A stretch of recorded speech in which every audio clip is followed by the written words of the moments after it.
Assalamualaikum warahmatullahi wabarakatuh. Selamat siang, salam sejahtera untuk kita semua. Perkenalkan, nama saya Petrus Nemenuskor Lewayan. Saya mahasiswa peternakan Universitas PGRI Kanjuruhan, Malang. Saya di sini akan menjawab tugas-tugas dalam mata kuliah aneka ternak. Untuk mempersingkat waktu, kita langsung saja memulainya. Yang pertama, nomor 1, pertanyaannya, jelaskan teknis pemeliharaan ulat maggot. Kita langsung jawab saja. Apabila mendengar kata ulat atau belatung, tentu yang muncul pertama kali adalah rasa jijik. Pasalnya, banyak orang yang menganggap binatang satu ini sebagai hama atau bakteri yang membawa penyakit. Namun, ternyata ulat satu ini cukup unik, berbeda dengan jenis ulat atau belatung pada umumnya. Belatung ini bukanlah jenis belatung yang biasa, melainkan jenis larva. Salah satu cara budidaya maggot yang cukup menguntungkan adalah dengan menggunakan media kering. Keuntungan lain pemanfaatan maggot adalah bisa membantu menyelesaikan masalah banyaknya sampah organik yang cukup menggunung. Bagi Anda yang tertarik untuk berbudidaya larva maggot, berikut ini langkah awal budidaya maggot. Dengan menggunakan media kering, yang penting Anda ketahui adalah pemilihan lokasi yang tepat untuk beternak maggot. Sebaiknya pilih lokasi dengan banyak vegetasi seperti pohon dan daun. Hal ini dapat membantu menyerap bau dari kandang. Selain itu, hal penting lain yang perlu Anda perhatikan adalah pasang alat pelindung supaya rayap serta predator tidak akan makan maggot. Cara budidaya maggot media kering selanjutnya setelah pemeliharaan lokasi yang tepat adalah pembuatan kandang.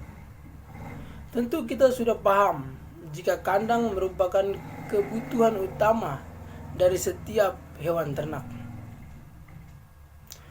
Fungsi kandang juga sebagai tempat dalam memproduksi telur-telur bibit maggot. Persiapkan ukuran kandang sesuai dengan yang Anda perlukan. Pada umumnya, ukuran kandang yang banyak dipergunakan para peternak maggot adalah 2,5 meter kali 4 meter kali 3 meter. Ukuran ini pada umumnya cukup untuk bisnis budidaya maggot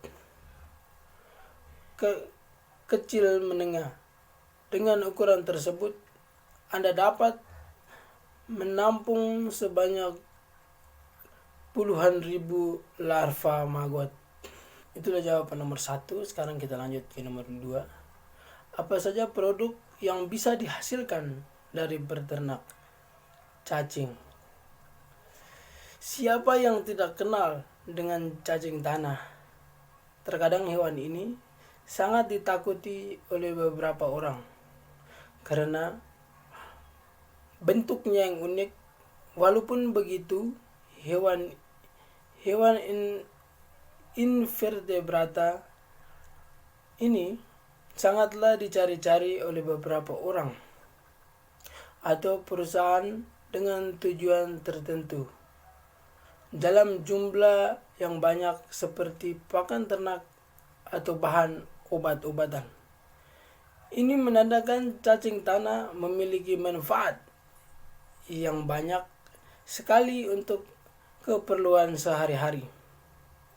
Berikut beberapa manfaat cacing tanah. sebagai penyembuh penyakit tifus, sebagai obat diare, melancarkan sirkulasi darah, melancarkan pencernaan, menenangkan syaraf, menambah stamina, pakan ternak, obat herbal, penyembuhan luka, mencegah infeksi. Selain dari beragam manfaat yang dimilikinya, cacing tanah juga memiliki kandungan protein yang sangat tinggi, sebanyak 76%.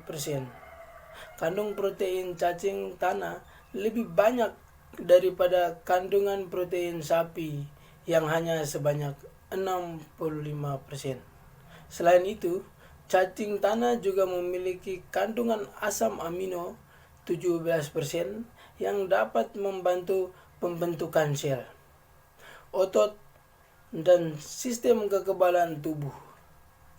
Cacing tanah juga memiliki harga yang cukup tinggi, antara Rp75.000 sampai Rp85.000 per kilogramnya. Oke, baik, sekarang kita lanjutkan nomor yang ketiga. Pertanyaannya adalah, apakah kendala pemeliharaan jangkrik? Kita langsung jawab. Jangkrik sering dijadikan sebagai pakan hewan peliharaan seperti ikan dan burung ocehan. Tingginya permintaan jangkrik di pasaran membuat usaha beternak jangkrik cukup menjanjikan. Namun, sayangnya tidak semua orang yang bisa menjalankan usaha ternak dengan lancar. Sebagian justru mengalami kendala di pertengahan jalan, sehingga menyebabkan usaha menjadi terhambat. Berikut ini kendala yang sering dialami ketika beternak jangkrik. Yang pertama, suhu rendah. Jangkrik sangat rentan mati ketika suhu udara rendah. Persentase kematian yang terjadi bisa berlangsung cukup besar. Peternak harus mengantisipasi perubahan suhu di dalam kandang. Apabila ketika kondisi cuaca sedang tidak bagus, biasanya peternak jangkrik menggunakan lampu sebagai penghangat. Lampu yang digunakan berukuran 5 watt. Selain untuk penghangat, lampu memang digunakan untuk memberikan penerangan di dalam kandang. Yang berikut, kanibalisme. Suhu yang terlalu tinggi juga bisa menyebabkan jangkrik menjadi kanibal. Akibatnya, jangkrik di dalam kotak akan saling menyerang. Sifat kanibalisme juga bisa muncul karena jangkrik mengalami kekurangan cairan. Cara mengatasi sifat kanibalisme ini adalah dengan menjaga suhu di dalam kandang agar tidak terlalu tinggi atau rendah. Selain itu, peternak bisa menyediakan pakan yang mengandung air.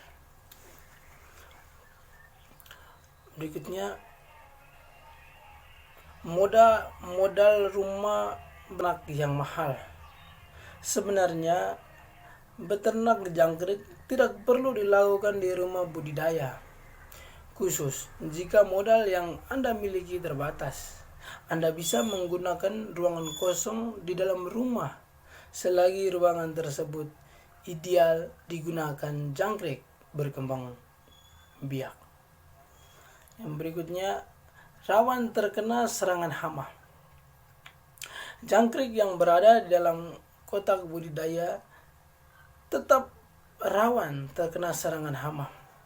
Oleh karena itu, Anda harus mencegah hama masuk ke kotak budidaya dengan memberikan wadah berisi oli di setiap kaki-kaki kotak. Hal ini terbilang cukup efektif mencegah hama masuk ke kotak. Yang berikut, hasil panen yang sedikit. Agar hasil panen yang didapatkan lebih banyak, Anda bisa memaksimalkan ruang di dalam kotak untuk dibuat menjadi 2 tingkat. Anda hanya perlu menyediakan bangku atau tangga agar memudahkan proses perawatan dan panen.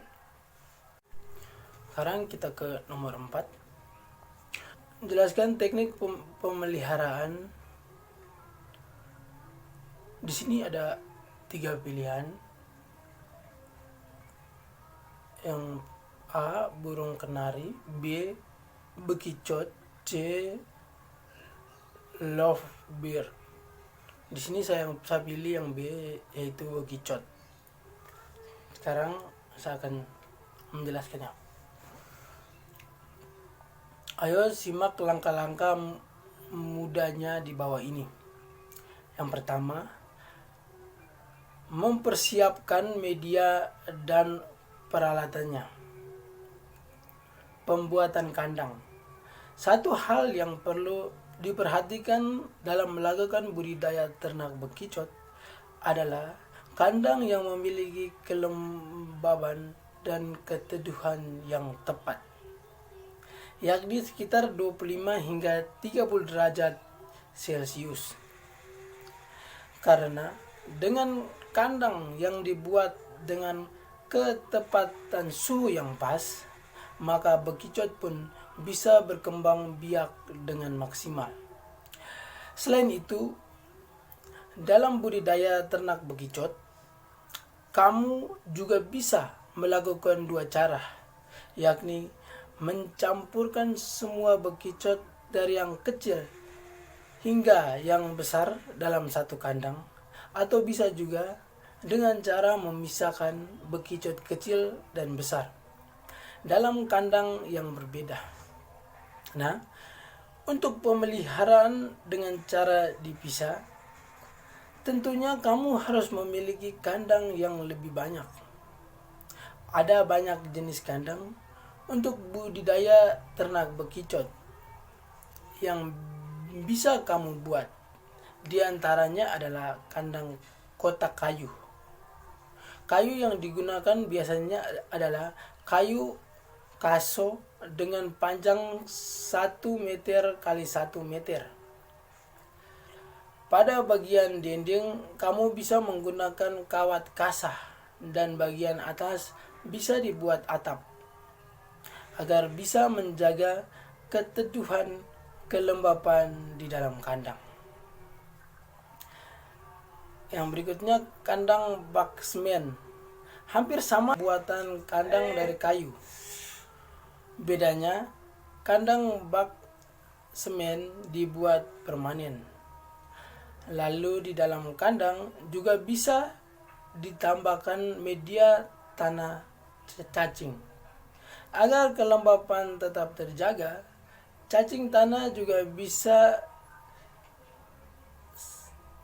sekaligus untuk pakan dan penyerap kotoran bekicot di dalam kandang. Yang berikutnya, kandang galian tanah. Cara membuat kandang ini cukup mudah. Kamu hanya menggali tanah dengan kedalaman 1 meter. Kamu bisa membuat kandang galian tanah di bawah pohon. Dan untuk dinding-dinding tanahnya bisa kamu tambahkan lapisan pasir atau semen. Nah, agar kandang tetap memiliki keteduhan yang optimal, kamu bisa membuat penutup dari bedek. Tahap yang berikut, tahap yang kedua, melakukan proses pembibitan. Bagi yang belum tahu teknik budidaya ternak bekicot, ternyata tidak semua jenis bekicot bisa dibudidayakan. Jenis bekicot yang bisa dibudidayakan adalah jenis Achatina fulvica dan Achatina variegata. Setelah tahu jenis bekicot mana yang bisa dibudidayakan, selanjutnya kamu bisa memilih bibit unggul dari jenis bekicot tersebut. Kamu bisa mengumpulkan bibit bekicot yang diambil dari daerah sekitar tempat tinggal kamu. Misalnya di perkebunan, persawahan, semak-semak, dan tempat lembab lainnya. Kamu bisa mengambil bibit bekicot yang bisa dibilang unggul dengan ciri-ciri berat sekitar 75 hingga 100 gram per bekicot dan tidak cacat fisik. Tahap yang ketiga, proses reproduksi bekicot. Proses budidaya ternak bekicot berikutnya adalah melakukan proses reproduksi terhadap bekicot. Untuk masa kawin bekicot biasanya terjadi pada usia 6-7 bulan. Biasanya pada musim kawin bekicot akan mencari lingkungan yang aman untuk bertelur dan tidak perlu tempat khusus. Setiap bekicot bisa menetaskan telur mulai dari 50 hingga 100 butir telur. Dan ukuran telur bekicot biasanya tidak mencapai 2 mm. Yang berikutnya, proses bertelur. Pada proses bertelur, bekicot akan langsung meninggalkan telurnya hingga menetas dengan sendirinya. Selain itu, waktu penetasan juga tergantung pada kelembapan, iklim, dan cahaya, sehingga telur bisa menetas dengan alami dan bisa lebih cepat. Sebaliknya, jika syarat tersebut tidak terpenuhi, maka penetasan akan berlangsung cukup lama. Tahap yang kelima, melakukan pemeliharaan dan perawatan. Setelah benih-benih bekicot menetas, kamu bisa melakukan pemeliharaan dengan 2 cara. Dicampur dengan bekicot lain yang sudah besar dan dengan cara dipisah kecil dan besar. Masing-masing cara tentunya memiliki keunggulan tersendiri. Namun biasanya pelaku bisnis budidaya ternak bekicot akan melakukan cara dengan dipisah benih dan bekicot besar di tempat yang berbeda. Makanan untuk soal pakan bekicot biasanya diberikan berupa lumut, pupus daun, dan penambahan zat kapur. Setelah itu kamu bisa memindahkan anak-anak bekicot yang telah berumur 2-3 bulan di kandang yang lebih besar. Selain itu, untuk mendapatkan hasil bekicot yang berkualitas, kamu juga perlu melakukan beberapa teknis pemeliharaan seperti berikut. Menjaga kestabilan dan kelembapan lingkungan, memberikan pakan yang bermutu dan teratur, misalnya beri pakan yang sehat seperti buah-buahan, sayur-sayuran, sawi, mentimun, bayam, dan pepaya. Menjaga kandang tetap aman agar tidak dimasuki oleh hewan lain, karena bisa memungkinkan bekicot akan dimakan atau cangkangnya dirusak. Tahap yang keenam, mencegah hama dan penyakit. Untuk masalah hama dan penyakit, sampai pada saat ini para pembudidaya ternak bekicot sepertinya belum menemukan masalah demikian. Namun hal yang bisa mengancam kehidupan bekicot adalah semut dan bebek. Tahap yang ketujuh, panen bekicot. Untuk para pembisnis budidaya ternak bekicot, hal yang perlu kamu tahu dalam hal panen adalah usia bekicot. Harus mencapai usia 5-8 bulan. Ciri-ciri cangkang bekicot telah memiliki ukuran 8-10. Ada banyak cara panen bekicot sesuai dengan permintaan konsumen. Ada yang langsung membeli dengan cangkangnya. Ada pula yang hanya ingin membeli dagingnya saja. Sehingga kamu harus memisahkan cangkang dan dagingnya. Bekicot yang dipanen dagingnya saja biasanya untuk keperluan konsumen yang menjadikan bekicot sebagai bahan baku pembuatan keripik, sate, hingga dendeng. Bahkan saat ini daging olahan bekicot juga bisa kamu temukan dalam kemasan kalengan. Tidak hanya dagingnya, cangkang bekicot juga bisa dijual sebagai bahan dasar pembuatan obat-obatan dan juga tepung. Tepung bekicot biasanya sering digunakan sebagai bahan tambahan pakan hewan. Itulah beberapa tips mudah untuk kamu yang ingin membangun bisnis budidaya ternak bekicot. Semoga bermanfaat. Baik teman-teman, sekian saya menjawab soal dari mata kuliah ini. Mungkin itu saja yang bisa saya sampaikan. Kalau mungkin ada masih banyak kekurangan dan kelemahan di jawaban-jawaban saya, mohon dimaklumi.